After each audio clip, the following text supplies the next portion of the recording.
You unbuckle your seatbelt and stand up, stretching your legs after a long flight. You head towards the restroom and think about freshening up. Suddenly, you're in the air. Luggage flies around you. It feels like the world is ending. You're 30,000 feet above the ground, and you're heading for a crash landing. Before you have any more time to think, everything goes black. In early 2001, a massive Boeing 747 carrying over 400 people took off from Tokyo Haneda International Airport. The flight progressed like normal until it reached 39,000 feet and coasting speed. Food was being served, and passengers were up and about like they would be on any other journey. Slightly earlier in the day, a Japanese airline flight between Busan, South Korea, and Tokyo, Japan, had begun in a similar fashion. This one was smaller, with about 250 people on board. It had also started coasting at around 37,000 feet. Both of these planes were on a similar flight path, only 2,000 feet apart, and due to meet over the Japanese island of Honshu. They were both close to this intersection when the pilot of the Boeing 747 noticed his anti-collision indicator going off. This was when he first knew something was wrong. One of the critical aspects of modern air travel is the coordination of air traffic control. Every flight is monitored, and pilots are advised if anything goes wrong. The entire point of air traffic control is to organize flights so well that collisions are impossible. Every modern plane is built with collision monitors, but they are never supposed to be used because of this. While the anti-collision indicators buzzed, 26-year-old trainee Hideki Hachitani was sitting behind the radars at the control tower, monitoring both flights. The stress of having to oversee more than 10 planes was overwhelming him. This isn't surprising, given that he wasn't even certified to operate by himself without supervision. When he noticed the potential collision, he rushed to prevent a disaster. He quickly contacted the flight from Busan that was cruising at 37,000 feet and told them to dip lower, trying to create a bigger gap between the planes. In his rush, though, Hachitani had made a terrible mistake. He had contacted the wrong plane.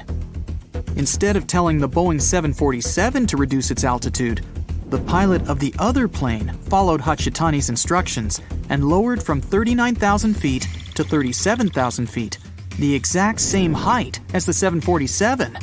Both planes sped toward each other at 500 miles per hour on a collision course. Hachitani was beginning to panic now. When he noticed that the flight from Busan hadn't descended, he quickly instructed it to turn right. The pilot had, of course, failed to follow the instructions given because they'd been sent to the wrong plane. For an unknown reason, the instruction to turn right failed to reach anyone at all this time. The communications from air traffic control were failing, and the pilots didn't have any idea of how much danger they were in. When seeing Hachitani panicking behind the control panel, his supervisor rushed to the scene and took control of the situation. She contacted the flight from Busan and now told it to climb up. Amazingly, when she did this, she gave the order to a flight that wasn't even operating that day. Both of the flights ignored her because they didn't know that the message was intended for them. The Boeing pilot was at least aware that there was another plane close by, but his faith in air traffic control would have comforted him. Surely, if anything was badly wrong, someone would send him more instructions? At this point, the crash was beginning to look inevitable. For the passengers on the flights, though, everything would have seemed to be normal. They might have been eating some snacks, stretching their legs, or maybe waiting in line for the toilet, completely unaware that they were on course to fly straight into another plane. Luckily for all of the 600-plus people involved, the pilot was well-trained and confident in a situation that would cause most people to freeze up. Through his windscreen, he saw something that no pilot should ever see: another plane heading directly for him. With cat-like reflexes and remarkable composure, the Boeing pilot gripped the throttle and steered the plane down as low as he could for the seconds he had before the collision. The Boeing flew straight underneath the other flight. Imagine being a pilot and seeing the ground in front of you instead of the sky. They both made it out intact. This man had saved the lives of more than 600 people. That isn't to say that everyone got out without a scratch. The passengers were completely unaware of the entire incident, so barely any were buckled in. They were powerless as the change in direction threw them against the inside of the plane. Out of nowhere, with the plane's sudden movement, many hit the roof with the force of a car crash. Every unsecured object and person were thrown through the air. Some might have even felt like the plane had just hit the ground. Miraculously, only 7 passengers and 2 crew members were seriously injured, and the rest only received minor injuries. The pilot circled back to Tokyo to allow all of the injuries to be treated. Thanks to the quick response of medical teams and unbelievable decision-making and skill shown by the pilot, everyone on the flight survived. Every time you travel on a plane, you're signing up to shoot through the sky at speeds of up to 500 miles per hour in a fragile metal shell. You're surrounded by enormous, dangerous motors, 6 or 7 miles above the ground. Surely there's no way you'd survive if the plane itself started to fail. The Hudson Bay landing shows that skilled pilots can overcome seemingly insurmountable odds. On January 15, 2009, Flight 1549 was set to fly from New York to North Carolina. The pilot, Chesley Sullenberger, was a former jet pilot who converted to commercial flights in the 1980s. The sky was clear and the conditions were favorable. It was a typical flight for all of the 155 passengers on board, until the worst happened just a minute and a half in. As the plane climbed to 3,000 feet, they hit a flock of Canada geese. They hit the entire plane, but most importantly, some geese got caught in both engines. When Sullenberger realized that his engines were failing, he contacted air traffic control. They ordered him to land back at the airport, but he realized that it was impossible. With failing engines and no clear runway to land on, he had to take control of the situation to save the lives of everyone on board. Without full control of his plane, he wasn't able to operate at the normal altitude. He flew so low that he passed over the George Washington Bridge at only 900 feet. The people on the bridge were terrified to see the plane so close, but they had no idea how bad things were on board. With the plane speeding at 140 miles per hour, Sullenberger saw the Hudson River in front of him, and he had no choice but to land on it. Everyone in the control tower was shocked to hear what he had to do, but there was no other option. Landing on a runway is one thing, but commercial pilots aren't trained to land in a river. Sullenberger had to think clearly and plan the landing while flying towards the ground. He made sure to allow the tail to touch the water before the nose. Landing nose first would compromise the engines further and cause even more damage. Amazingly, the plane touched down on the water without falling apart. Their momentum gradually decreased until they were at a slow, steady pace across the surface. From a distance, people might have thought it was just a slow-moving boat. A ferry arrived impressively quickly to fetch the stranded passengers, who waited on the wings and the inflatable slides. Everyone received minor injuries from the collision with the river, but they all survived. Captain Sullenberger went down in history as one of the most remarkable pilots ever, having saved so many people from a seemingly hopeless situation. There was even a movie made about his heroics.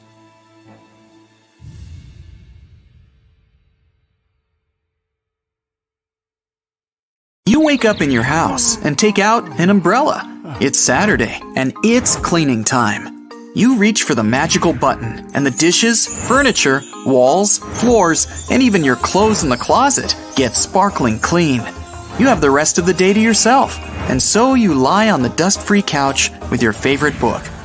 This sci-fi setting was everyday reality for Frances Gabe for decades. She didn't clean her house at all. She didn't hire anyone to do it. Yet, it remained perfectly clean. Frances was born in 1915 in Idaho. Her father, Frederick, was an architect and building contractor. The family had to move a lot for his job, and Frances attended 18 elementary schools.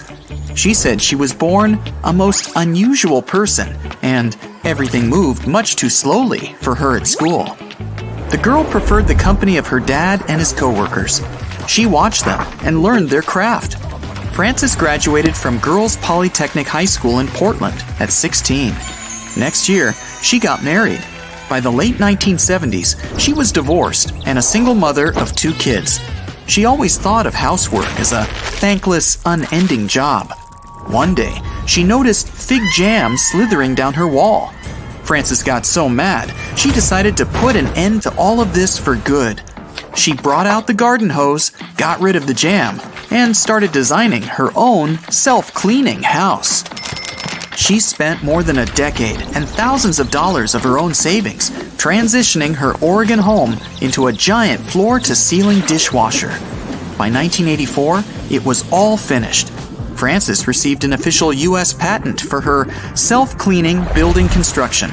It consisted of 68 separate devices that made all the cleaning fully automated. Every room had sprinklers in the ceiling. Frances would put on her raincoat, take out an umbrella, and press a button to activate the sprinklers. They'd spray soap and water in a circular motion. Then it was all rinsed. Warm air then went through the vents to dry it all. In less than an hour, the walls, floors, bathrooms, toilet, and bath were all crisp, clean, and dry.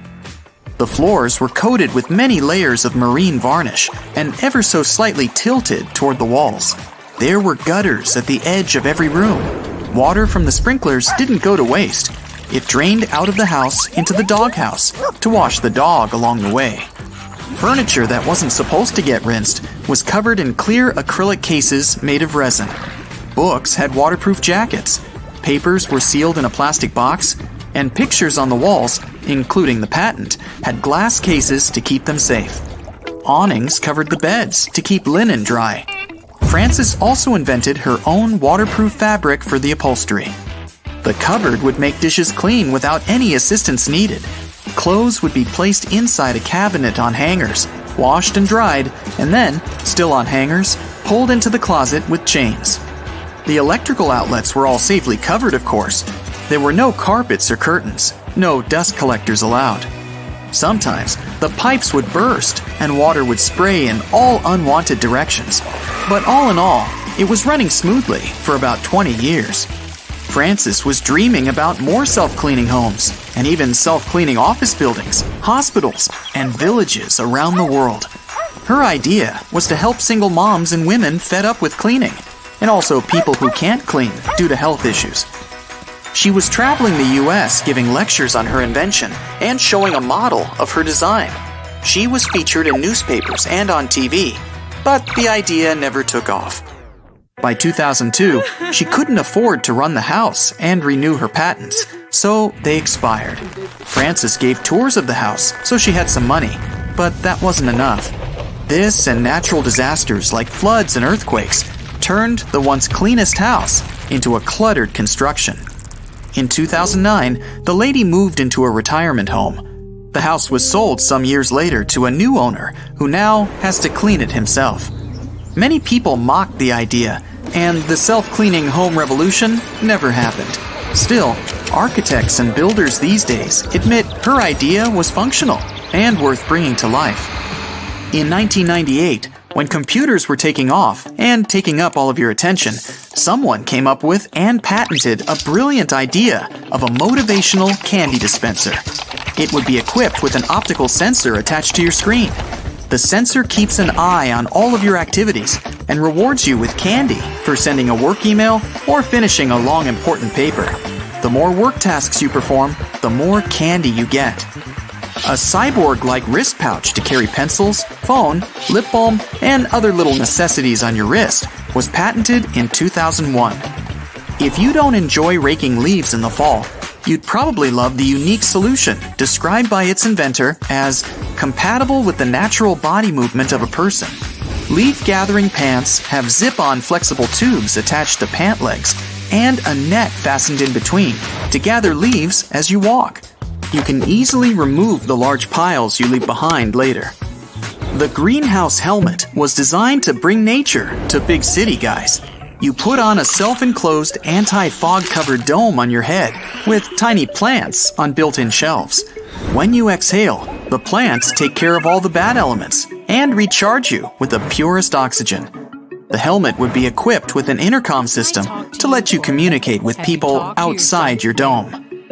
In case you have a pet, but don't have 24 hours in the day to give it all the non-stop physical attention it wants, the automatic pet petter is something you'd appreciate. It works for both cats and dogs with its mechanical hand and plays relaxing tunes to them. The gadget is activated when Spot or Jingles gets on a motion sensor platform. Pet ears can get in the wrong places, like a soup plate, and spread the food all over the place. Back in 1980, someone decided to take care of it and patented the lightweight, adjustable, and easy-to-use animal ear protectors. They were designed especially for pets, mostly dogs, with long ears to prevent any contact with food. They also suggested decorating the tubes on special occasions.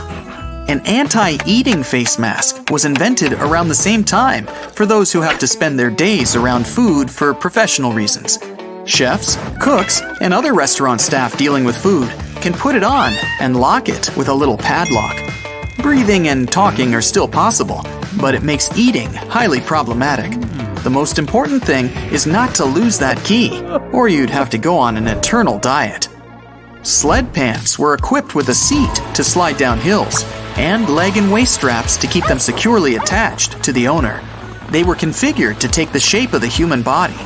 To stop the sled once you reach your destination, you'd have to fold the lower part up and walk away, pretending you didn't just ride your own pants.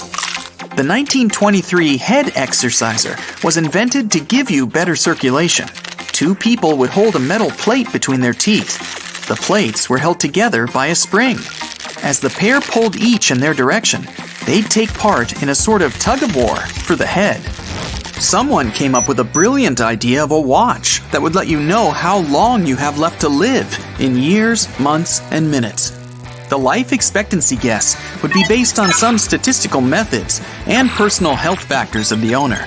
The watch had a microprocessor for storing data and buttons and switches to reset that data. Pet display clothing would be the perfect choice for those who can't leave their master at home alone. It's a vest or a belt with many tubular passageways going all around the body of the owner. The whole construction is see-through. There are little chambers for feeding and to take the pet out. An automatic tip requester consisted of an artificial hand and a box for cash to wear on your wrist. When the money someone would drop down the connecting tube didn't seem enough, a no sale sign would pop up. Sea shoes invented in the 1960s made walking on water possible. They used duck foot propellers and required some good sense of balance from the owner to stay afloat. Her name is Lillian Boyer. Wait a minute, why is she standing on the wing of an airplane? Well, from 1921, Lillian made a living doing completely crazy mid-air stunts on planes. She really knew how to put on a good show, and she became famous all over the United States. But Lillian started her unusual career completely by accident. She was a regular 21-year-old waitress at a Chicago restaurant. That changed when two pilots named Elmer Partridge and Johnny Metzger became frequent customers there. One day, they offered Lillian a ride in their old biplane, a Curtiss JN-4D Jenny. She agreed, and they headed over to the local airport. Soon, Lillian was in the air. It was the first flight of her life, and she was incredibly excited. Flying didn't scare her at all. In fact, with a strong wind blowing in her face and the noise of the engine ringing in her ears, Lillian realized that planes were her calling. 4 days later, Partridge asked her if she wanted to take another flight. This time, Lillian decided to do something bold. When the plane was flying at 65 miles an hour, she got out of her seat and stood on the wing. But even then, she wanted more. So she walked all the way to the edge. The whole time, Partridge was screaming at her to sit down because he thought she was going to jump. She could barely hear his voice because of the engine noise. But Lillian wasn't scared at all. She actually enjoyed it. When the pilot saw what she could do, he introduced her to Billy Brock. He worked at the Chattanooga airport and was looking for someone who could do tricks on the wing of a plane. They shook hands and soon got started on Lillian's training. Lillian quit her restaurant job and started training full-time. For 5 months, she practiced doing stunts in a barn at Chattanooga. She used a model plane which had soft mattresses placed underneath it for safety. She did gymnastics with an instructor, as well as running and other sports, and she changed her eating habits. Soon, she was ready for a real flight. And she proved she was the best. Lillian was the first female stunt person to perform tricks like hanging from a plane using one hand or hanging by her knees or ankles. Her bravery amazed people, and she quickly became very popular. She and Brock started doing air shows at various fairs and festivals, and she turned into a real star. When they came to town, the crowd always recognized them. There was always a car waiting for Lillian, and she had a lot of passionate fans. Lillian was the only woman at the time who could perform one very risky stunt. She would get out of the cockpit holding a thin wire, which had a mouthpiece at the end of it. She would do a few tricks on the edge of the wing and then hang under the plane holding on by only her teeth. The spectators couldn't see the wire from hundreds of feet below, so it looked both pretty shocking and amazing. The crowd would erupt into screams when Lillian performed this trick.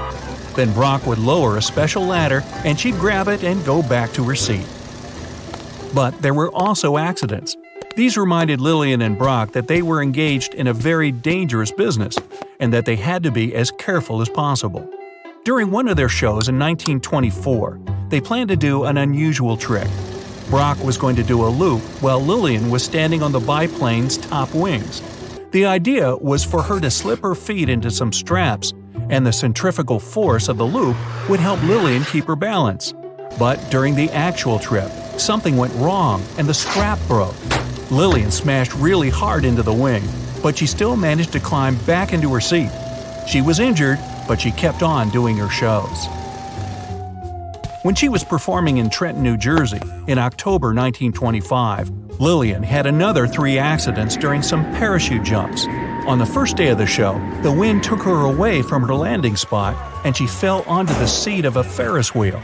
Some of the audience thought it was just another crazy stunt, but it was actually a very dangerous situation.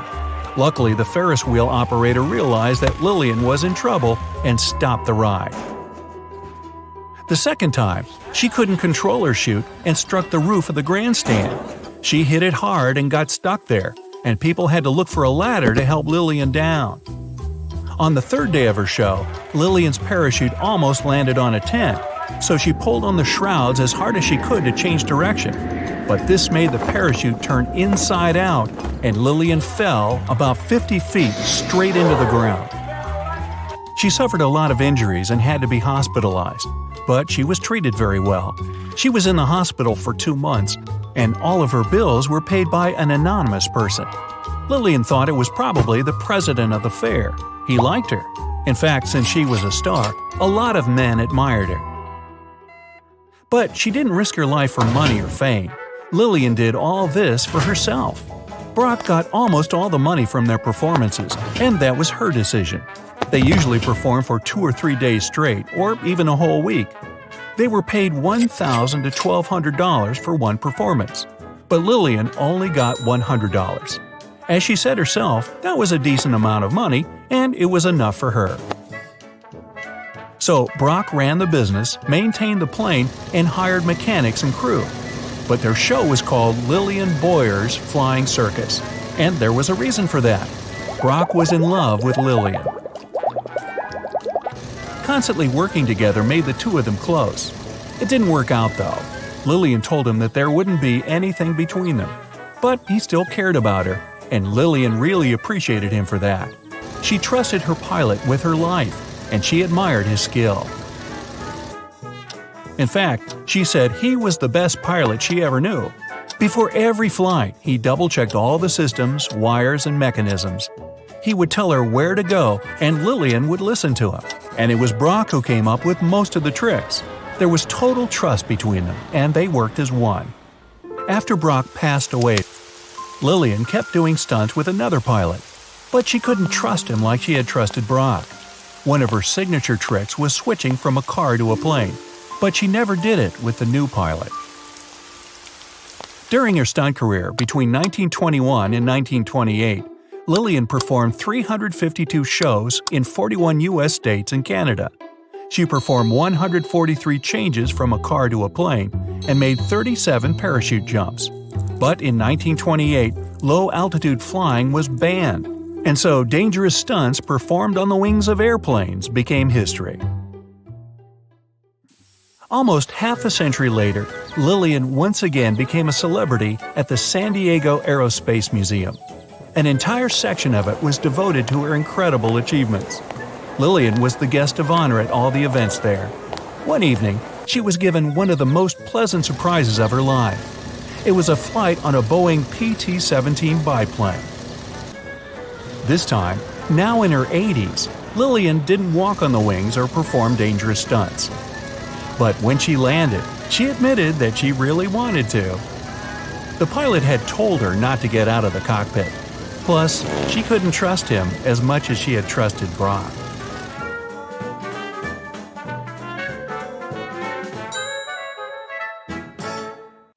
It's 1944. This guy is Joseph Herman, and he's up at 18,000 feet without a parachute. Just a few seconds ago, he was piloting an airplane on a mission to Germany.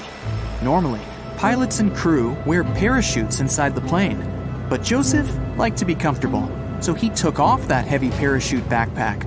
Suddenly, his plane was hit. He ordered all crew members to evacuate and ran for his parachute.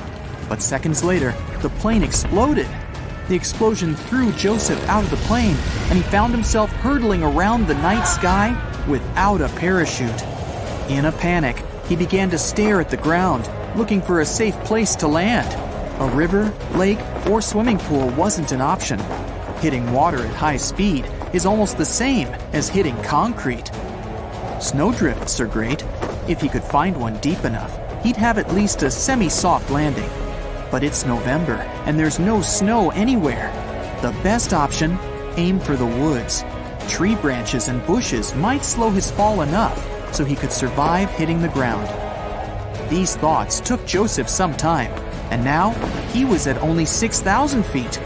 That's when a miracle happened. He smashed into something and, just out of reflex, grabbed onto it. At first, he thought it was a random bit of the plane falling down to earth. But no, it was someone's legs. It turned out to be a member of his crew who had just opened his parachute. Holding on to his new best friend for life, Joseph had almost reached the ground. Both officers prepared for impact, but the parachute was only designed for one person. With double the weight, it couldn't drop at a safe speed. Even though Joseph got a massive hit to the chest, courtesy of his parachute partner, he still managed to stick the landing. He suffered several injuries, but still, he survived a fall from 18,000 feet.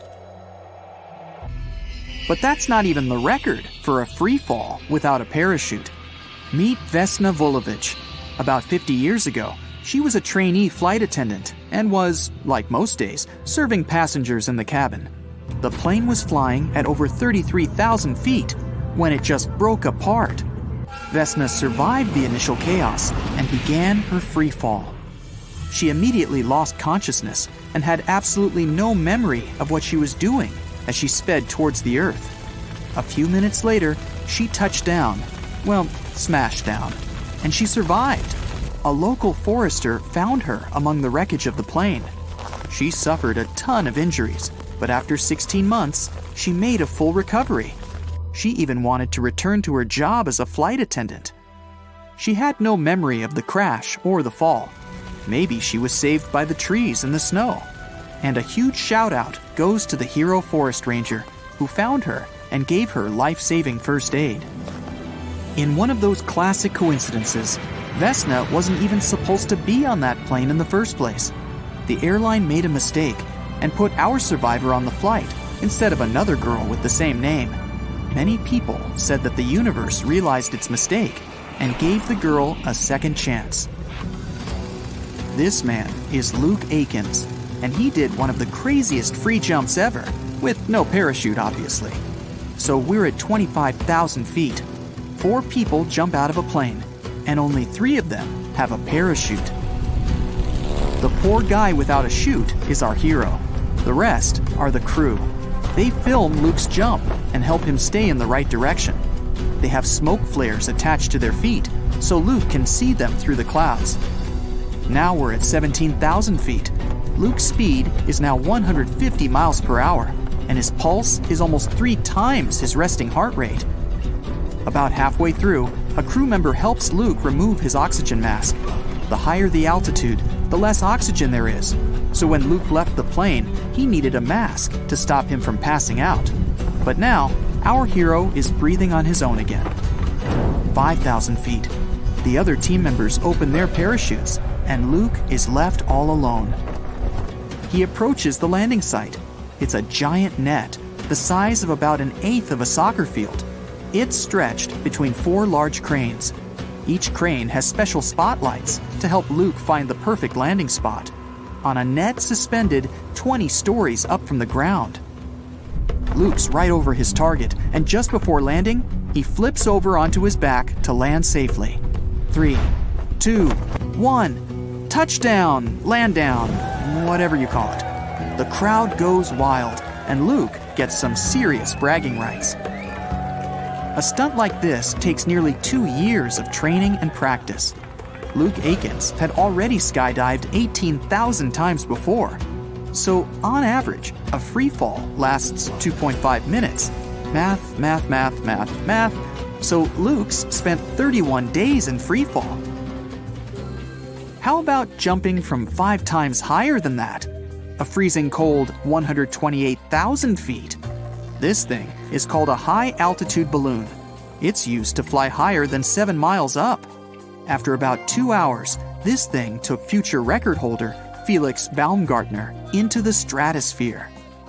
To jump from that high, he needed a special spacesuit with an oxygen reserve and additional heating.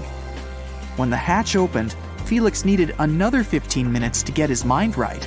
Then, all he had to do was take a simple step. And he was off. After 20 seconds, he had reached a monumental 435 miles per hour. And 30 seconds later, he reached his maximum speed of 843 miles per hour. Felix flew faster than many supersonic airplanes and even broke the sound barrier. Down on the ground, a bunch of people even heard the supersonic boom, just like the one you hear when planes hit the speed of sound. It would have definitely stunned Felix, but he was going so fast, the boom happened far above him. Much more dangerous was the force on his body. After about a minute of flight, he started spinning at warp speed. His body was experiencing more G-force than astronauts taking off in a space shuttle. If he had completely lost consciousness, the jump would have ended way differently. But after 13 seconds, the spinning stopped and he managed to stabilize himself. After 3.5 minutes, he started to slow down. When you get closer to the surface, the air gets thicker, so you fall slower. 4 minutes and 16 seconds of free fall. Felix released his parachute, but it was too soon. The problem was that his visor started to fog up because of some heating problems, so he didn't know exactly how high he was. Just to be safe, he released his parachute a little early. He said he felt like he was floating in water, not knowing which way was up. 9 minutes later, he finally touched down on solid ground. He had just set several world records, highest jump and greatest distance and speed of a free fall. Plus, he's the only person to break the sound barrier without using an engine. But his highest jump record was soon broken. Alan Eustace jumped from nearly 136,000 feet. So, sealed spacesuits and special parachutes are a must. But what if you found yourself at 130,000 feet without any equipment at all? It would be about 30 degrees outside, so you wouldn't exactly freeze. But as you drop down, you'd be dealing with around -70. A warm jacket might come in handy. But the real threat would be the lack of oxygen. If you want to stay alert, You just gotta have an oxygen mask. Say you have a warm spacesuit and oxygen. What do you do now? You need to get into a position that creates maximum air resistance. Spread your arms and legs, point your chest down, and tilt your head back. Now you have time to choose a good place to land. Remember, water is not your friend. Look for snow or woods. Once you've chosen a spot, you need to prepare for impact. Why not follow Luke Aiken's example? Turn over on your back, press your legs against your chest, and cover your head with your hands. It's probably still gonna hurt though.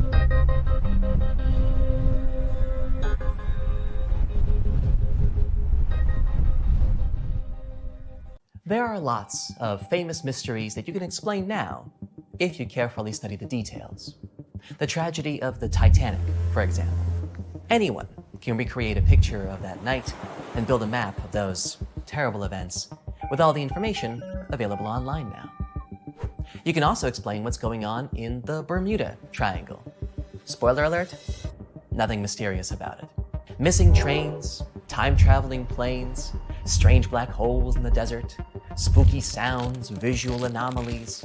You may not find the answers to all these riddles right away, but if you apply some critical thinking and a whole lot of dedication, you can eventually gain a better, more practical understanding of what exactly is going on. So, I'm now going to tell you about the disappearance of Martha Wright. But this story is not like all the others I just mentioned. This mysterious and creepy puzzle is almost impossible to solve. There are no leads, no clues, no theories that make any sense of it. This is one of those cases that can really make you feel clueless, pun intended. But regardless, I'll still try my best to explain it to you. So, let's look at this story from the very beginning and try not to miss even the tiniest details. The year is 1975. Jackson Wright and his wife Martha Wright are going by car from New Jersey to New York. It's a little hot inside the cabin, so Jackson turns on his AC.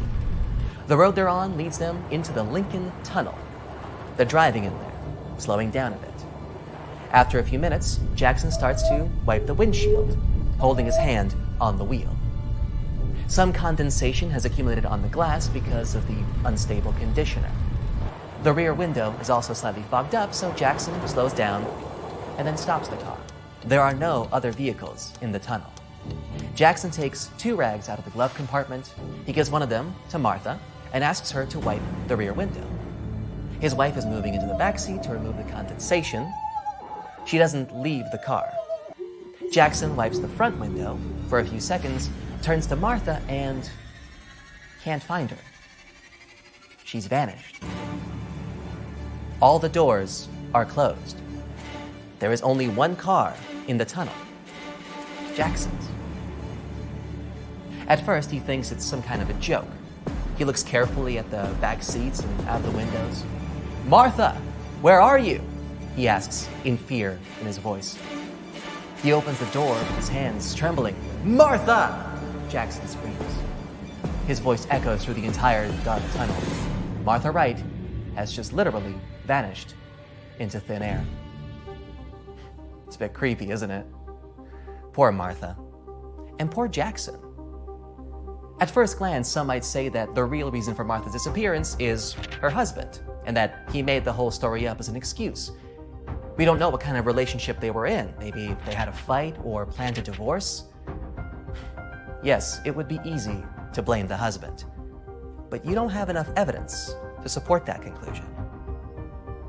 Immediately after the disappearance, Jackson contacted the police. An investigation began. Detectives interviewed people passing by the tunnel that day. They carefully studied all the streets, alleys, and even the nearest basements.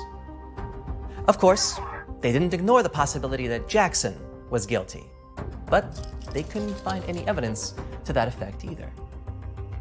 It almost seemed like Martha didn't exist at all. Jackson loved his wife. He couldn't get over the fact that no one could explain her disappearance. The police certainly couldn't find her. Jackson drove through that tunnel many times, hoping that one day, in the light of his headlights, the silhouette of his missing wife would appear. Are you getting nervous? Well, you need to beat that fear if you want to figure things out. You need to assess the situation with a clear mind.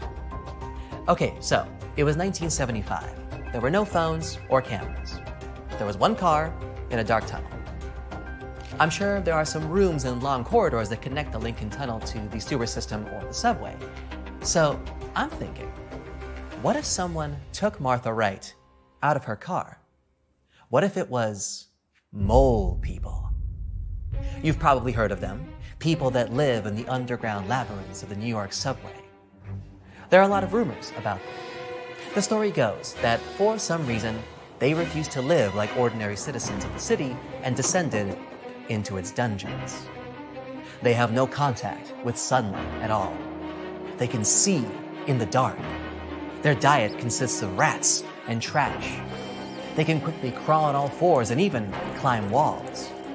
Their sense of smell is developed, and they can sense an uninvited guest from afar. Sometimes they get out of their tunnels at night to gather provisions or food. What if, on that terrible day in 1975, the mole people crept up to the car unnoticed, quietly opened the door, grabbed Martha, and dragged her into the kingdom of darkness? Jackson might not have noticed it. Sounds compelling, right? Well, fortunately, all these stories about mole people are fictional. There are people who live in the underground tunnel systems of major cities, but they don't look like moles and they eat normal food. In other words, they're just people trying to survive. There are many articles on the internet describing their real life. They come down to live in the tunnels for various reasons. The most common story is that for one reason or another, they couldn't make it in the city. For example, one guy lost his job and had a fight with his wife and got injured, so everyone abandoned him and his only option was to migrate down below.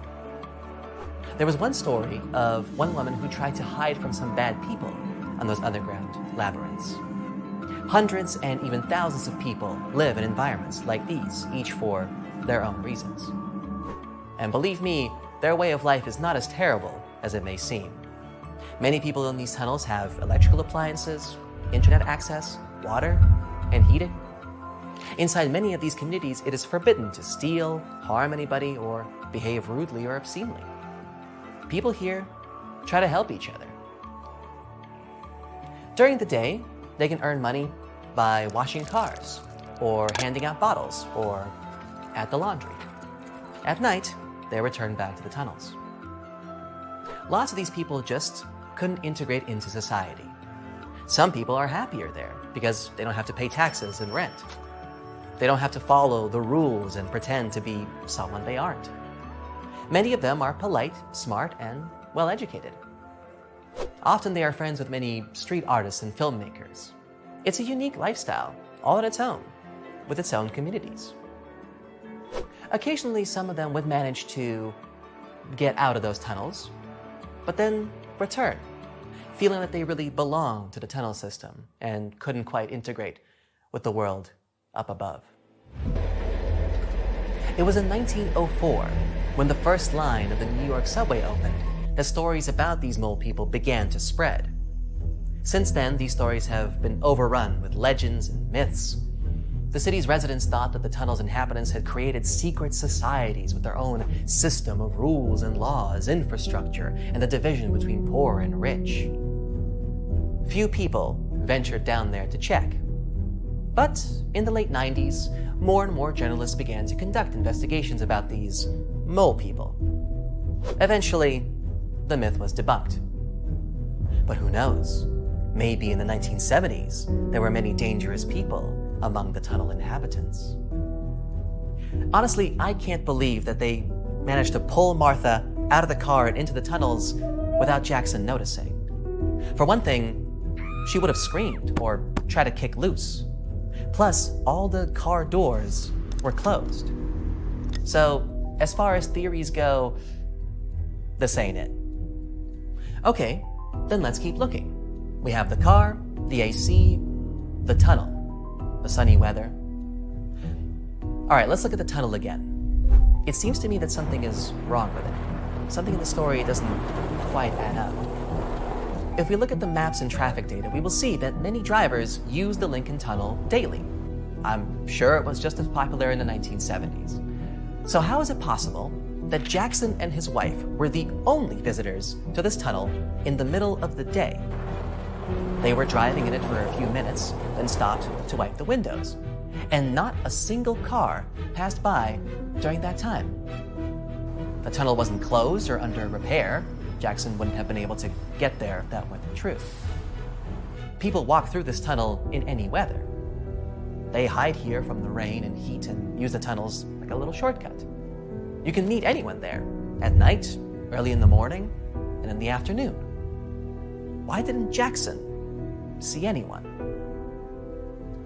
All right, we're getting nowhere with this. Let's look at the story from a different angle. Where were Jackson and Martha coming from? Where exactly were they going? To visit friends? Maybe their relatives? And who exactly were they? That's something we ought to know, right? And luckily for us, that's exactly where the most interesting part of the story actually is. As it turns out, there is no information about this married couple on the internet. You can check phone directories, databases, marriage registrations, and other sources, but you won't find Martha or Jackson Wright. You won't find their friends or relatives. That's strange, but what about the police? The case of the disappearance of Martha Wright is quite famous after all. Some big newspapers wrote about it. Perhaps someone's even covered it on TV. But if you search for it, you will soon find that the information about Martha Wright is basically the same on all websites. It's a small column without any additional information. If you search on Google Books, you'll find one result: a book describing mystical tales with no evidence. Reading it, it really just feels like someone just took all of the world's most famous urban legends and put them together on one page. Well, there you go. Looks like we found our answer. Martha Wright didn't disappear because she never really existed. But don't give the credit to me. I'm not the genius who solved this. To find the answer, I visited the greatest detective community in the world, Reddit users. They solved the mystery of Martha's disappearance long ago and shared it with everyone. Okay, here's a rhetorical question. Why did reputable newspapers publish an article about Martha Wright? And this wouldn't be the only time either. This story is similar to another famous case about a young guy who was walking through a field near his farm and just vanished into thin air. His family and friends saw it with their own eyes. This story appeared in several films and TV shows about mystical phenomena without any evidence or details. What's the point of making it up? Well, to sell copies. People like these kinds of riddles. People can be strangely captivated by the prospect of the unknown. One of the most popular fake mysteries was about the Pan Am Flight 914. This plane took off in 1955 from New York and then disappeared from all radars. It was supposed to arrive in Florida a few hours later, but it landed at the airport in Venezuela 37 years later. Another case, 1954. Santiago Airlines Flight 513 took off from an airport in West Germany. The plane was due to land in Brazil in 18 hours. There were 88 passengers and 4 crew members on board. The plane disappeared from the sky and from the radar. Air traffic controllers tried contacting the pilots but didn't receive any response. 18 hours later, they called the airport in Brazil. Those dispatchers couldn't confirm the plane's landing. They couldn't contact it either. The plane did eventually land on October 12, 1989. It was in perfect condition, but none of the passengers had survived. These stories seem unrelated to each other, but they do have 2 things in common. First, you won't find a list of passengers or employees. You'll also find that those dispatchers from the 50s and 80s didn't exist either. Second, you'll find that both of these stories were actually published in the same newspaper, one known for its tall tales and fake news. Once again, there is nothing mystical about these cases. But we have gotten to the truth, and now we know a lot more about how to evaluate information critically. The next time you hear about some girl seeing a flying monster near a rock festival or some guy disappearing from his pool, don't just believe it right away. Try to study the details. Check the sources. As a rule, these kinds of fantastical stories fall apart if you look at them just a little more closely. The real world is complicated and mysterious, but it is by no means impossible to understand. You just need to think critically and pay attention to the details. Do you know the feeling when you've been trying to solve one mystery for your entire life? Nope? Well, Detective Anderson does. During almost 30 years of working for the police, he solved many riddles, caught hundreds of robbers, and helped save thousands of lives. There's a huge number of successfully solved cases on his record. At the age of 25, he caught a thief who changed his own face with plastic surgery once a year. When Anderson was 30, prisoners started breaking from jails all over the world. The detective successfully solved this case. At the age of 38, he discovered the secret base of a forbidden order in a volcano's mouth. By his 50s, he managed to explain all the most inexplicable things in the world. But there was something he couldn't solve. These were two mysteries from the 50s, cases of missing planes. All these years, Anderson has been scrolling through the details of this puzzle. Unfortunately, he was too young when this story began. All he had were guesses and notes. But today, a sudden thought struck him. For the first time in many years, he felt that he could finally solve this mystery. But to do this, he had to immerse himself in this story again. So he opened the closet and pulled out 2 old magazines with detailed articles about these incidents. The first one happened in the summer of 1955. July 1st, Pan Am Flight 914 was about to depart from New York Airport with 61 people on board. The plane model was a Douglas DC-4. It differed from modern aircraft, having giant propellers instead of turbines.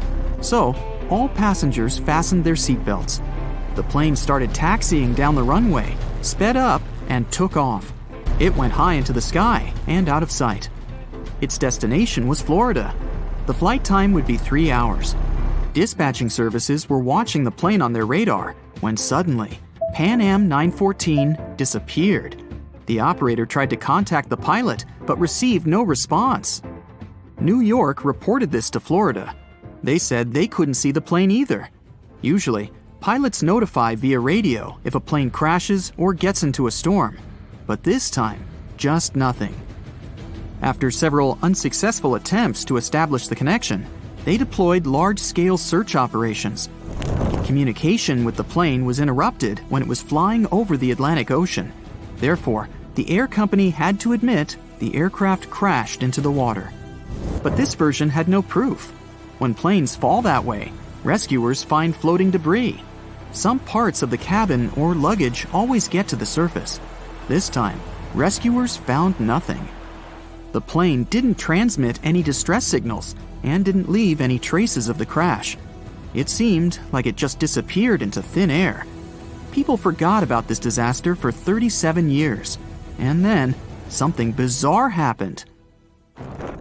1992, Venezuela, Caracas Airport. The control tower received a signal about an unknown aircraft approaching them. It was weird because it wasn't supposed to be there. There were no flights scheduled for that time. The plane was landing.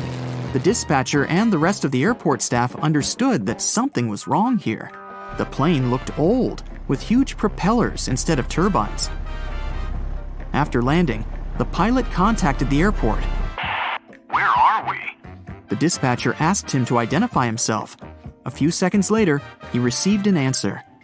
We are Pan Am Flight 914 departed from New York to Florida with a crew of 4 people and 57 passengers on board. The dispatcher didn't know what to do next. He and the airport staff understood what kind of plane they were looking at. What was this plane doing 37 years later and almost 1,240 miles away from its destination? After a few seconds, The startled dispatcher turned on the microphone and said, It is September 9th, 1992. You know that? A long pause followed. Then, the pilot responded in a panic. Oh no. Jimmy, where are we? No! Stay away! Let's go now! The airport staff saw the pilot waving his hands in horror through the glass. Then, he started the engines and took the plane to the runway. Pan Am 914 increased its speed and took off. The dispatcher tried to stop him, but the pilot didn't respond. The plane disappeared into the sky, and no one else had heard of it since that day. Detective Anderson finished reading the article. He frowned and looked out the window. Raindrops were hitting the glass. The storm outside perfectly depicted what was happening in his mind at that moment. He seemed to know what had happened to that plane. All the clues were there, lying right in front of his eyes. But to know for sure, Anderson had to move on to the next case. It was another article, dated 1989. It happened in 1954. Santiago Airlines Flight 513 took off from West Germany Airport. The plane was due to land in Brazil in 18 hours. There were 88 passengers and 4 crew members on board. The plane hid behind the clouds and disappeared from all radar. Air traffic controllers were trying to contact the pilots, but didn't receive a response. 18 hours later, they called the airport in Brazil. Those dispatchers couldn't confirm this plane's landing and couldn't contact the pilots either. The search operation lasted for several months, but they found nothing. Just like in the Pan Am 914 case, the plane disappeared from radar while flying over the Atlantic Ocean. 2 years later, the search operation ended, and Santiago Airlines ceased its activities. October 12, 1989. Airport controllers in Brazil noticed a passenger plane that suddenly appeared on their radar. It didn't answer the airport staff's questions and just circled over the airbase. After a few minutes, the plane landed and nothing. No one opened the ramp. Passengers didn't get out. Pilots didn't respond. The aircraft was in perfect condition. One of the dispatchers realized that this was the missing Santiago Airlines Flight 513 that had been considered lost for 35 years. Airport staff approached the plane and opened the doors. What they saw there terrified them. The police, customs staff, doctors, detectives, and other airport staff members gathered around the plane. No one knew what to do next. There was no living person on board who could tell the truth. The plane disappeared in 1954 and appeared 35 years later in perfect condition without any damage. So far, no one has figured out what happened. Detective Anderson noticed the stories were very similar. Pan Am 914 disappeared in 1955. Santiago Airlines 513 vanished in 1954. The difference was almost a year. Anderson scratched his head and noticed another little detail. Both planes went missing from the radar the moment they were flying over the Atlantic Ocean. There are many myths about phantom ships and mysterious phenomena connected with the Bermuda Triangle. Detective Anderson knew these tales, but these 2 missing planes puzzled him. He looked at 2 articles and understood everything. Exactly. The solution was there, right in front of his eyes. Both stories were written in the same newspaper. There was no real dispatcher who communicated with the planes. Nothing was known about the passengers. No newspapers except this one published news about these missing aircraft. It seemed they just took the same story and changed the dates, locations, and names of flights. Yes, the case was solved. It was all fake. The rain stopped. Detective Anderson looked out the window and heard the sound of a passing train. He remembered another weird and fake story. A story about a phantom train. It took place in Italy in 1911. 100 passengers boarded the train of the Zanetti Railway Company. It went through the picturesque mountainous area, got into a mountain tunnel, and disappeared. No one else had seen the train since then. All the passengers were lost, but not for long. They appeared in the past. There were records dated 1845. One unknown doctor from Mexico City wrote about 100 Italians who appeared in the city from nowhere. They were all dressed strangely and talked about one mysterious train. This was a completely made-up story. There was no proof or records about this train and the people who got into the past. A loud sound interrupted his thoughts. Detective Anderson picked up the phone. He was silently listening to the person on the other end of the line. A minute later, he answered, "Yes." The detective put the phone down. It was a new mystery for him. In the Sahara Desert, the locals noticed a huge ship lost in the South Pacific 27 years ago. There was no crew on board, no cargo, and no flags. No one knew how it appeared among the sand, but wet mud formed around it because of moisture. It seemed like the ship had just teleported there from the water. Perfect! No fakes this time. Detective Anderson put on his hat and left the office. But this story is for another video. There are very snowy winters in Sweden, you know.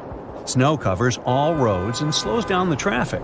Some cars may pull over to the side of the road and get out only with the help of a tractor. This is a common thing. But one day, during a snowfall, something astonishing happened. On December 19, 2011, a man named Peter Skylberg found himself in a snow trap after he drove off the main road in the north of Sweden. Then snowmobilers accidentally found him, pulled him out of there, and took him to the hospital. It may seem like something common, but here's the kicker. It took 2 months to find him, and outside of that time, the temperature dropped to minus 22 degrees Fahrenheit. That man survived after spending 60 days without water, food, and heat sources among icy winds and endless snow. The people who found him said the car was buried deep in snow at 3 feet. And Peter Skylberg was sitting shaking inside a sleeping bag in the front seat. He couldn't speak. When they brought him to the hospital, the doctors were amazed. They knew cases when people survived in cold temperatures for a long time, but not for 2 months. A person can live without water for several days, but Peter had no problems with this since he extracted water from the snow. Without food, a person can survive for several weeks to 3 months. But what about the cold? How did Peter solve this problem? At such low temperatures, people can freeze within several hours. The doctors treating Peter claimed that his body seemed to activate survival mode and fell into a deep sleep.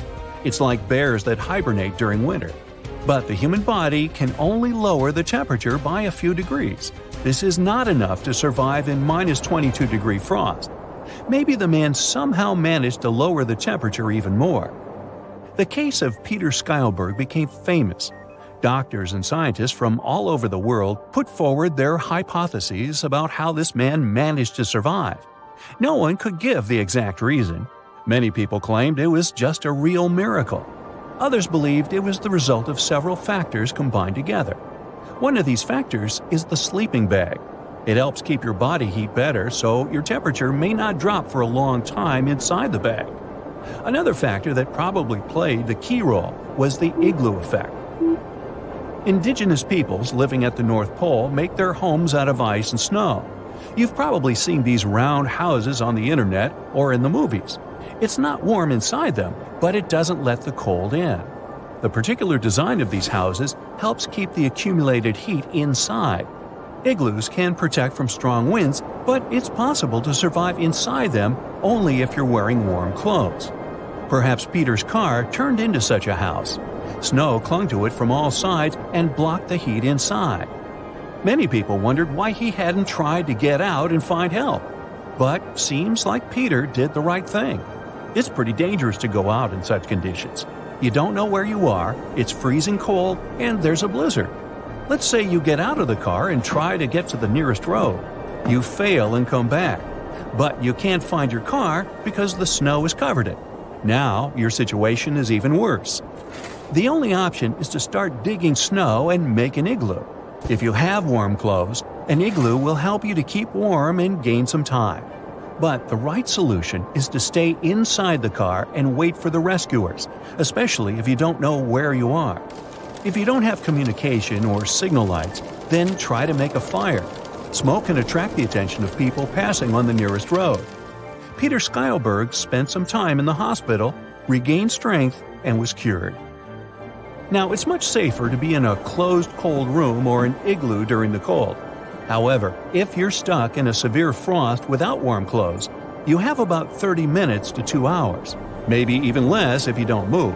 But in 1980, a miracle happened that shocked people and doctors all over the U.S. 19-year-old Jean Hilliard was driving home at night to the small town of Lengby. She lost control and ended up in a ditch. The girl decided to walk to her friend. She then saw her friend's house, but she didn't get there. She got too weak and fainted.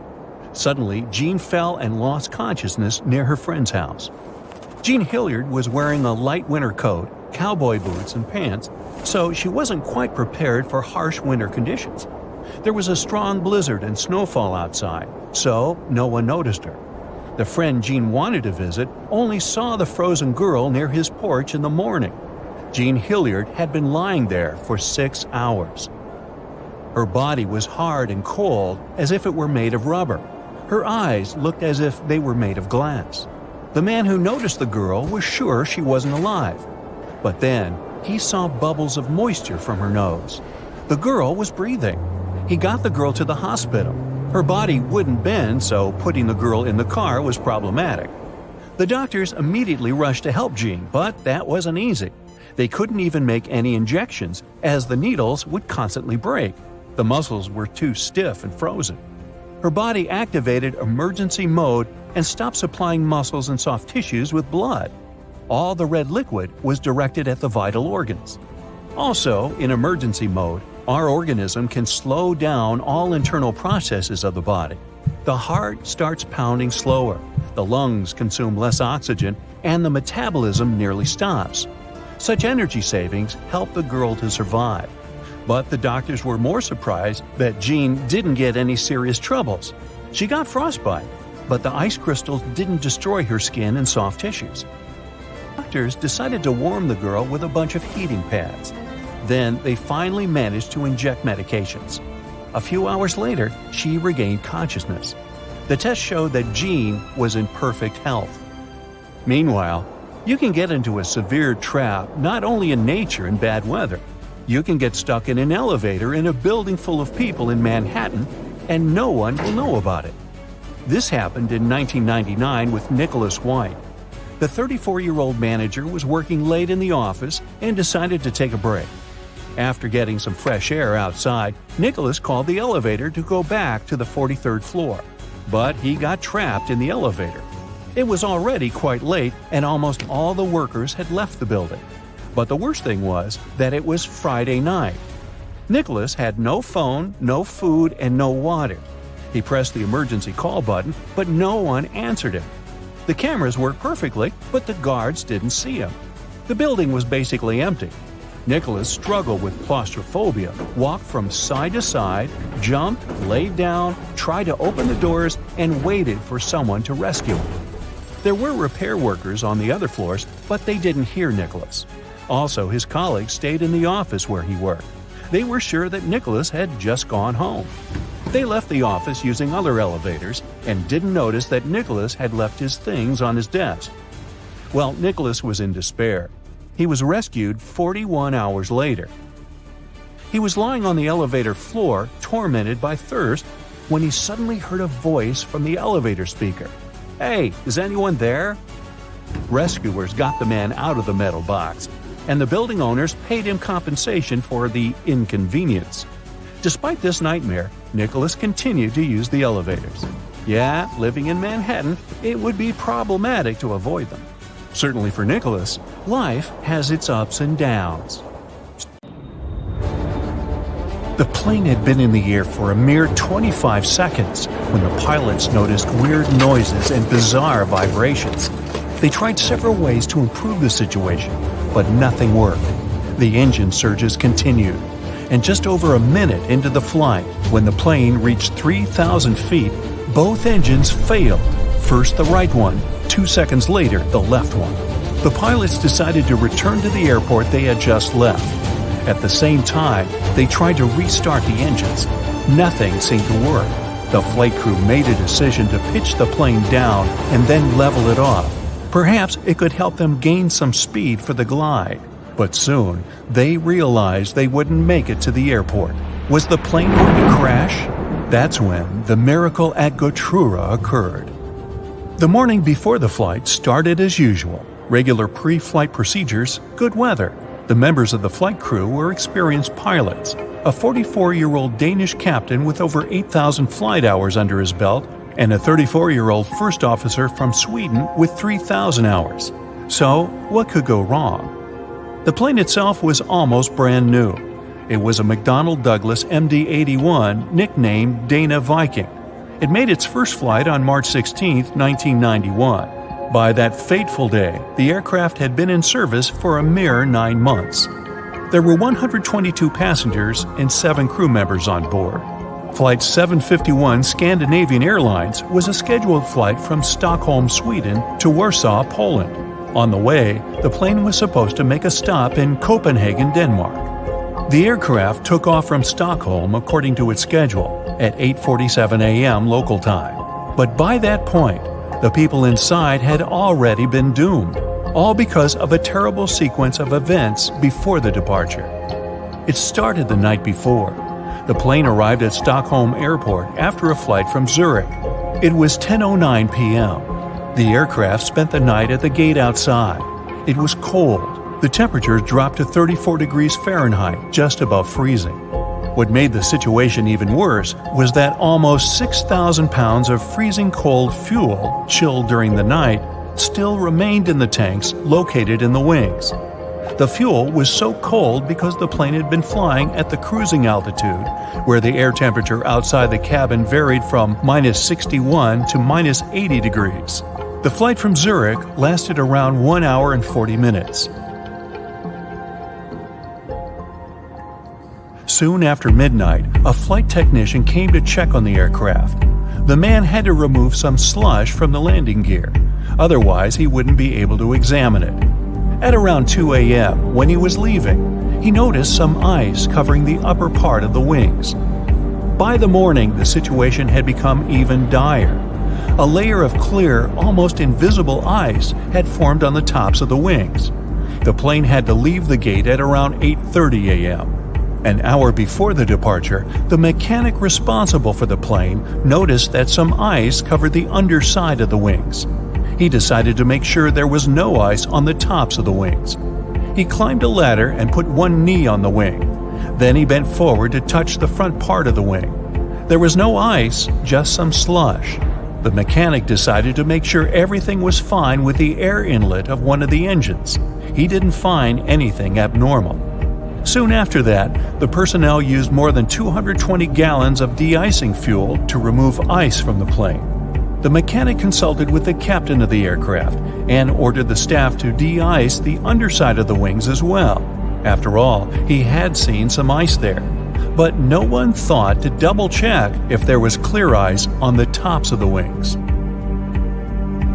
After they had finished the procedure, the mechanic reported to the captain, "We're done here. De-icing finished. There was a lot of snow and ice, but everything's clear now." The captain thanked the mechanic and carried on with the pre-flight procedures. The plane taxied to the runway. Its engine's anti-ice systems were switched on and didn't show any malfunction. But several passengers later claimed they had seen ice sliding off the upper side of the wings while the plane had been taking off. And still, the plane left the ground and headed for Stockholm as usual. But shortly after the takeoff, several pieces of the overlooked ice broke off. At full speed, they slammed into the fans of the engines near the tail on both sides of the plane, ruining the blades. It led to a series of surges, and the rest is history. Meanwhile, somewhere in the cabin, Scandinavian Airlines flight captain Per Holmberg, who was on board as a passenger, noticed something was amiss. At first, he informed the flight attendant sitting in the rear jump seat that the right engine was surging. She tried to contact the flight crew, unsuccessfully. Then, the ununiformed captain rushed to the cockpit and asked if he could help the pilots. The first officer gave him the emergency checklist, and the captain asked him to start the auxiliary power unit, a small gas turbine in the tail of the plane. Holmberg's advice and help were invaluable, but was it enough to save the plane and the people inside? When the plane emerged from the cloud cover at an altitude of 890 feet, the pilots realized they wouldn't have enough time to make it back to the airport. An immediate emergency landing was unavoidable. The assisting captain passed the order to the cabin crew, and they started preparing the passengers. There was a large field to the north of the plane, but the captain realized they didn't have enough time to reach it. So he chose a much smaller field in a forested area in the direction of flight. It was not far from the village of Gotrura in Uppland, Sweden. The plane was just 1,300 feet above the ground when the assisting captain started extending the flaps. At a height of 183 feet, the captain reported to Stockholm Control, "We're crashing to the ground." 7 seconds later, the plane hit several trees and lost a huge chunk of its right wing. By that time, the landing gear had already been extended and the speed had decreased to 139 miles per hour. Moments later, the plane's tail struck the ground and broke off. The aircraft kept sliding across the field, still at high speed. It traveled 360 feet, with its main landing gear leaving marks on the field. At one point, the plane lost the main and nose landing gear. Its fuselage broke into 3 parts. Miraculously, there was no fire.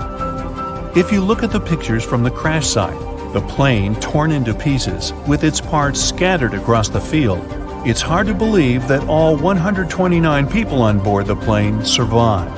It seems like a miracle, but it was also thanks to the flight attendants' quick reaction and the correct instructions they gave the passengers. They didn't panic and told the people to adopt the brace position just in time to avoid fatalities. Even more surprising, almost all passengers, except for 4 people, made their way out of the plane on their own. No wonder this accident was nicknamed the Miracle. The aircraft, though, wasn't as lucky. The 9-month-old plane was damaged so badly that it was an immediate write-off. Everyone praised the actions of the flight crew. The landing was incredibly skilled, especially in such a fast-developing, very dangerous situation. The captain himself admitted that few pilots were ever forced to put to the test the skills they got during training, at least not to this degree. He said he was proud of his crew and relieved that everyone had survived. And he never returned to piloting commercial planes. Hey, want to hear something shocking? In an ordinary house outlet that we use to charge the phone, the voltage is 110 volts.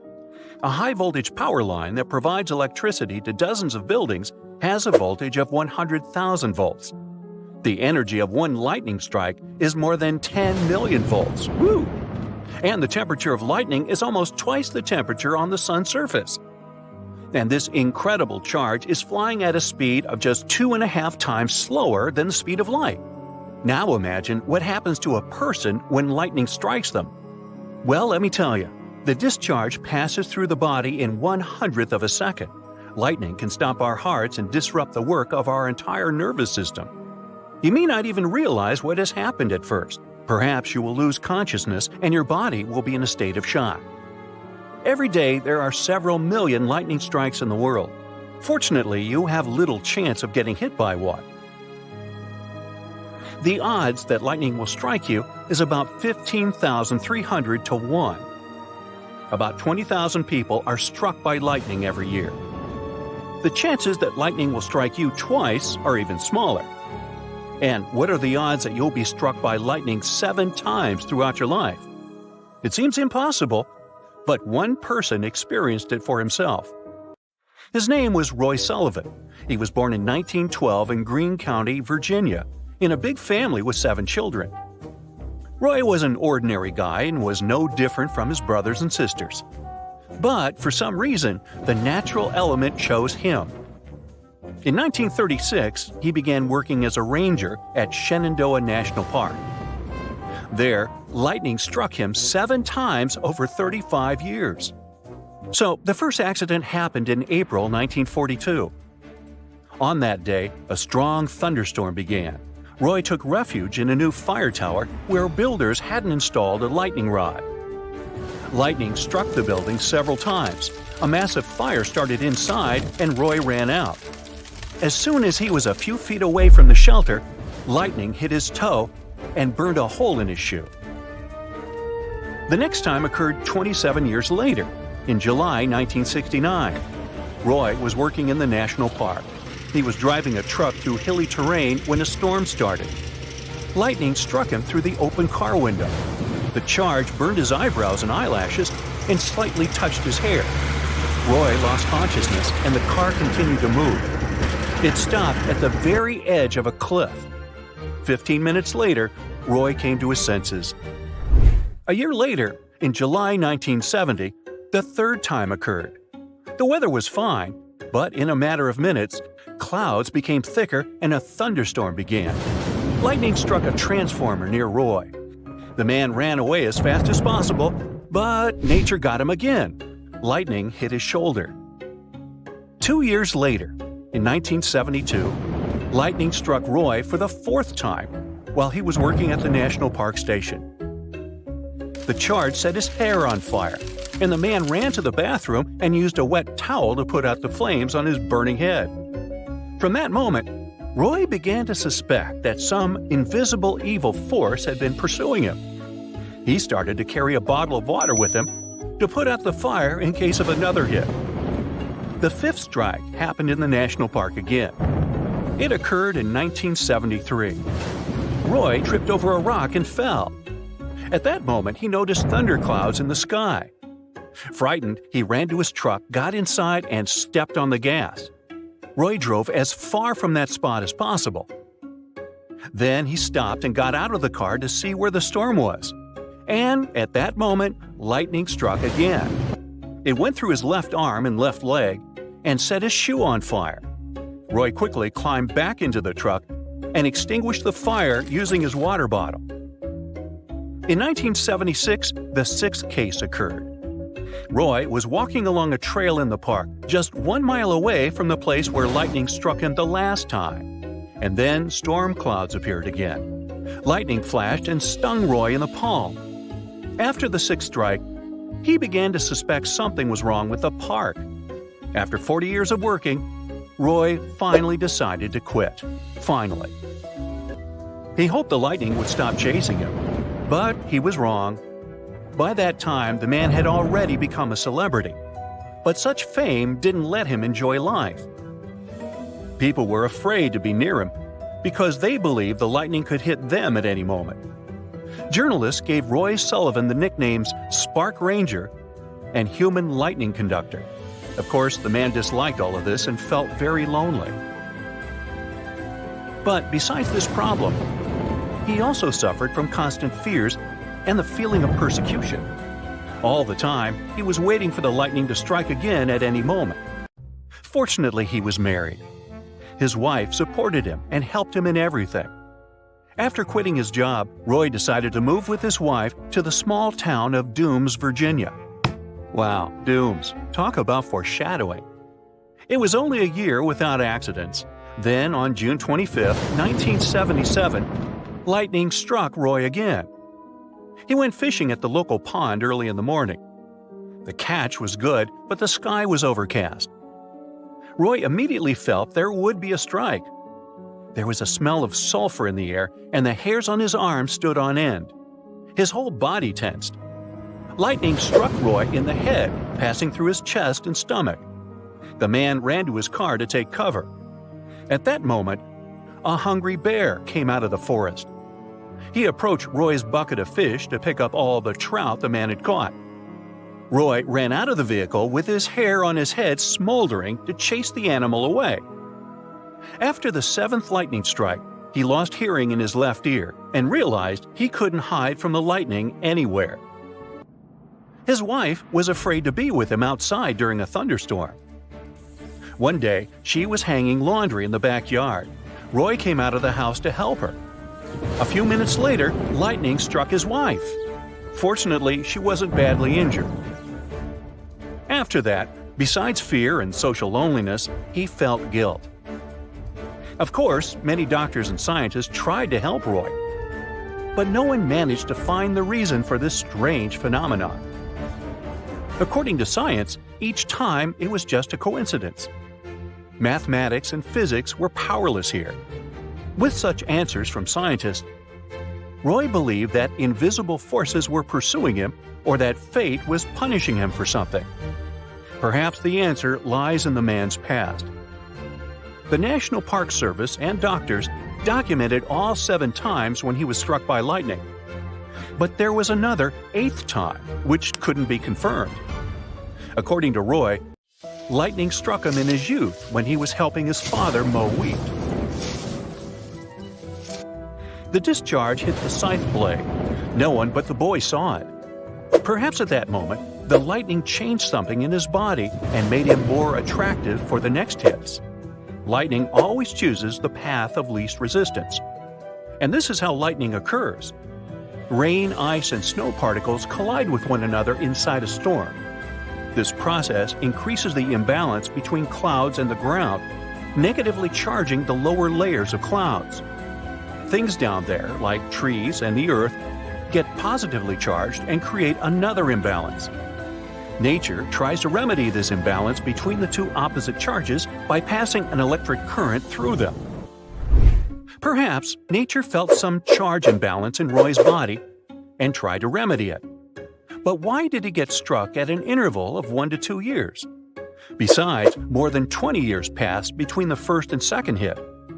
Scientists still can't explain what happened to him. Maybe Roy was just an attractive guy.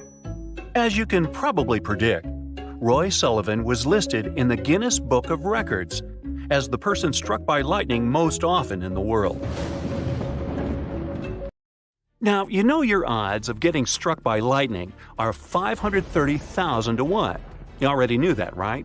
The chances that you will win the lottery at least once in your life are 500,000 to 1. The possibility of winning the lottery twice is almost zero. Now, this incredible story may seem like fiction since its events seem so unreal. It's unlikely that any director would want to make a film about this because the audience wouldn't believe it. You can easily find evidence on the internet if you don't believe it either. So, here we are in Australia in 1998. Meet Bill Morgan. He lives on the outskirts of the country in a trailer park. Bill works as a truck driver, so he gets behind the wheel of his car and goes off to work. During the ride, he feels unwell. Bill stops the car and loses consciousness. Somebody notices him and calls an ambulance. They take him to the hospital. Doctors immediately determine that Bill has had a heart attack. They give him the necessary treatment with medications, but Bill's condition worsens because of an allergic reaction. His heart stops. From a medical point of view, if it doesn't beat for 7 minutes, it means that a human has passed away.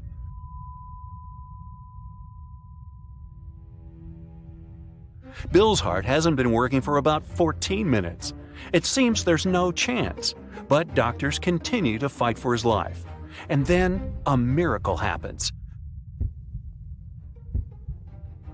Bill comes to life. The heart is beating again, but the patient's brain doesn't show signs of life. Bill is in a deep coma. A few days have passed. Doctors understand that Bill has a risk of remaining in a vegetative state for the rest of his life. Even if he regains consciousness, his brain will still be damaged. 12 days have passed. The doctors offer Bill's family to disconnect him from the life support machine, but they refuse to do it. At this challenging moment, the family meets a specialist from another hospital. He tells them about some experimental treatments that might help. They have no guarantees that Bill will survive, but at least they can try. The family agrees and transports Bill to another hospital. After being treated with the new medication, Bill spends another 15 days in a coma. Then, one day, he comes to his senses and goes on the mend. What happened to him is what doctors call a medical miracle, but real wonders are waiting for him ahead. He returned to his trailer park on Melbourne's outskirts and continued living there with his girlfriend Linda. 12 months have passed. Bill works as a driver again. He proposed to his girlfriend and is preparing for the wedding. He gets into the truck and goes to the city on business. On the way, he stops by a store and buys a lottery ticket. He scrapes off the protective layer and realizes he's just won a Toyota Corolla, which costs about 30,000 Australian dollars. Wow! Bill can't believe his eyes. Considering Bill had health problems after a heart attack and couldn't work much, the new car was a great gift. A few days later, a local TV channel contacts him. Producers want to make a report about Bill. They were amazed not because Bill got a lucky lottery ticket, but because he came out of a coma before that.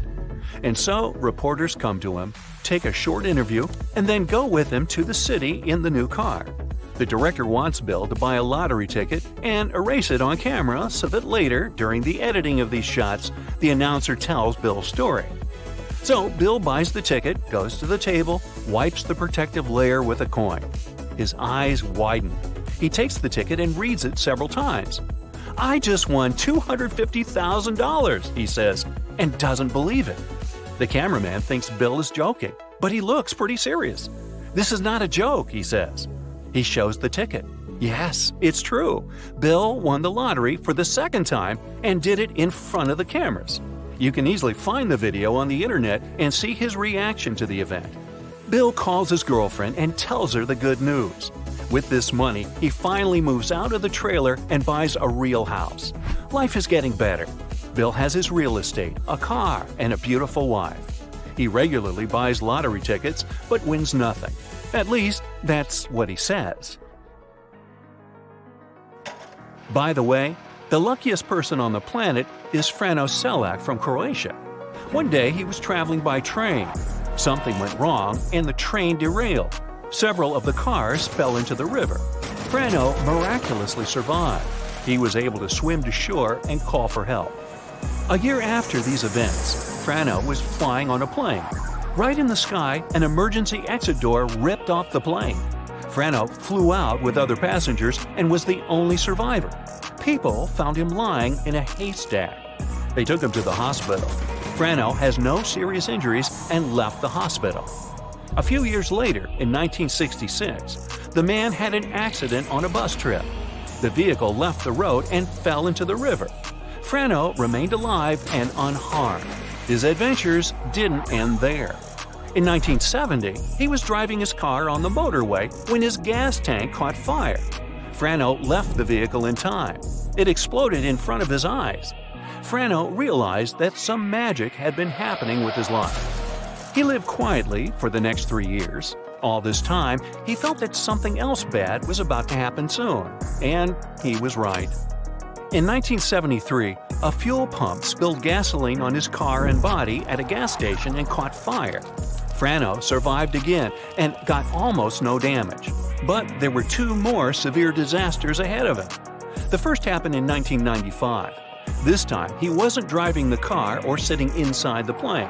He was just walking. He crossed the road and saw a bus moving towards him. It was too late, and the bus hit him. Fortunately, Frano survived.